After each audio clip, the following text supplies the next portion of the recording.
한국형 스타일리쉬 공포 영화를 대표하는 명작 장화홍련. 2003년 개봉작인 이 영화는 개봉한 지 15년이 넘었지만 지금까지도 회자되는 작품입니다. 장르는 공포이지만 무서움보단 슬프고 먹먹한 감정이 듭니다. 순간의 잘못된 선택이 돌이킬 수 없는 비극을 낳고 그 결과 죄책감 속에서 미쳐버리는 개인의 고통을 충격적으로 그려냅니다. 서울에서 요양을 마친 언니 수미와 동생 수연이 새엄마 은주와 같이 살게 되면서 겪는 갈등이 영화의 주된 이야기입니다. 죽은 친엄마를 대신해 동생 수연과 아빠를 챙기는 수미. 그리고 그런 행동이 마음에 들지 않는 예민하고 히스테릭한 새엄마 은주. 수미는 친엄마의 자리를 대신 차지하고 앉은 은주를 증오하며 은주는 친엄마를 쏙 빼닮은 수연에게 화풀이를 하며 학대를 일삼습니다. 하지만 여기에는 충격적인 반전이 존재하는데 바로 동생인 수연은 이미 죽었고 새엄마 은주는 수미의 또 다른 인격이었던 것이죠. 영화 내내 등장하던 4인 가족은 수미가 보던 허상이고 실제로는 수미와 아빠 단 둘이서만 살았던 것입니다. 수연이 죽게 된 상황은 이러합니다. 남편의 불륜으로 인해 절망한 친엄마는 옷장 안에서 목을 매달아 자살을 합니다. 그리고 수연은 우연히 그 시신을 발견하고 꺼내려다 옥장을 넘어뜨려 그 밑에 깔리게 되죠. 옥장이 넘어지는 소리를 듣고 제일 먼저 와서 상황을 본 은주는 순간 못 본 척하고 나오지만 다시 구하러 돌아가는데 하필 그 순간 복도에서 수미와 만나 말다툼을 하게 됩니다. 수미의 무례함에 화가 난 은주는 수연이 죽어가고 있다는 사실을 말해주지 않고 수미가 집 밖으로 나가도록 놔둡니다. 너 지금 이 순간 후회하게 될지도 몰라. 명심해. 당신이랑 이렇게 마주보고 있는 것보다 더 후회할 일이 있겠어? 수미는 그날 결국 죽어가는 수연을 저버린 채 돌아섰고 은주의 말대로 수미는 극심한 후회와 죄책감으로 해리성 장애를 겪으며 정신병원을 전전하게 됩니다.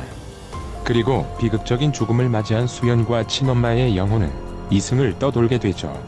이 반전은 지금까지 등장인물들의 모든 말과 행동 하나하나에 이전과는 다른 의미를 부여합니다. 지금까지 스쳐 지나갔던 물건들, 그리고 이 집안에서 일어났던 모든 사건들은 수미의 현재 심리 상태를 나타내는 지표였던 것이죠. 수미는 영화 내내 과잉보호처럼 보일 정도로 수연의 곁을 지키며 헌신하는데 언니로서 책임을 다하지 못했다는 후회와 죄책감 때문입니다. 특히 수연은 친엄마를 똑 닮은 외모는 물론 소극적인 성격도 친엄마와 비슷해서 수미의 보호적인 모습은 지키지 못한 친엄마를 구하고자 하는 행동이기도 합니다. 은주가 애지중지하며 키운다는 두 마리의 새는 수연과 수미를 상징합니다. 언제 깨질지 모르는 여리고 순수한 존재들. 새장 밑에서 수미와 수연이 나눈 대화도 의미심장하게 들립니다. 죽여버릴까? 날려보내. 그 여자가 갖고 온 유일한 물건인데 건들면 난리 날걸. 은주에게 가장 소중했던 새. 그리고 수미에게 가장 소중했던 수연. 새와 수연 둘 다 다른 이들의 다툼에 죄 없이 희생되어 버린 억울한 생명입니다. 새들을 날려보내자는 수연의 말에서 자유롭게 날아다니며 살고 싶어 했던 의지가 엿보입니다. 새들의 죽음은 비극적인 두 자매의 삶과 일맥상통합니다. 묘하게 비현실적이며 과장된 느낌의 새엄마는 수미가 상상하는 절대악의 인물이며 죄책감을 덜어내기 위해 만들어진 인격입니다. 현실의 수미가 돌이킬 수 없는 선택을 하게 만든 장본인이기에 수미가 증오해마지 않는 존재이죠. 수미를 매섭게 말로 몰아붙이며 보이지 않는 곳에서 악랄하게 수연을 괴롭히는 악독한 계모. 수미의 허상 속에서 은주는 절대악이고 수미는 선의 역할이 되어 은주에게서 수연을 구해내는 상황을 반복적으로 만들므로 수미는 죄의식에서 벗어나고자 합니다.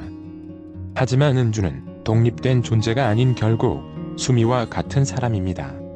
은주가 내뱉은 가시 돋친 말과 폭력적인 행동은 수미 스스로에게 가하는 자해와 같습니다. 너 진짜 무서운 게 뭔지 알아? 잊고 싶은 게 있는데 근데 그게 평생부터다냐?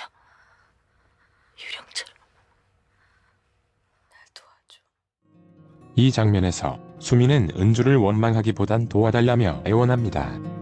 은주는 수미가 과거의 기억을 잊을 수 있게 돕는 장치와 같은 역할을 합니다.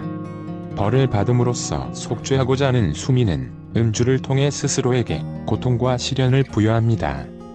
하지만 그 어떤 벌로도 씻어낼 수 없는 죄의식은 그녀를 끊임없이 옥죄고 영원히 깨어날 수 없는 악몽을 꾸게 합니다. 이 영화의 유명한 OST인 되돌릴 수 없는 걸음은 제목만으로 이 영화의 주제를 요약합니다. 시간은 되돌릴 수 없고 선택은 번복할 수 없기에 이 고통스러운 기억과 죄책감으로부터 수미는 영원히 자유로워질 수 없습니다. 영화 초반에 수미가 처음 방에 들어서는 순간 엔딩을 암시하는 중요한 물건이 등장합니다. 시간이 멈춰버린 고장난 벽걸이 시계. 그리고 그 시계가 멈춘 시각은 바로 12시 50분. 수연이 죽던 날 장롱이 쓰러진 소리를 들은 시각입니다. 그 시간에 멈춘 시계 바늘을 수미는 일부러 돌려버립니다.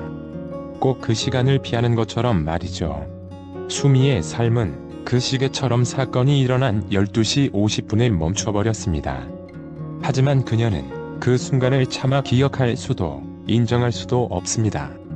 그날 돌아서지 않았던 그 자신을 절대 돌이킬 수 없는 그 순간을 다시 마주하는 것이 너무나 두려우니까요. 수미가 만든 허상의 세계는 인정하고 싶지 않은 현실을 외면하기 위한 몸부림입니다. 수미의 시계가 다시 작동하기 위해서는 시계 바늘이 12시 50분을 가리키고 수미가 현실을 직시하는 것부터 시작해야 할 것입니다.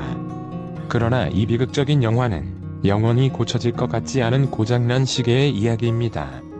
그리고 그 시계가 꾸는 악몽은 영원히 끝나지 않을 것 같습니다.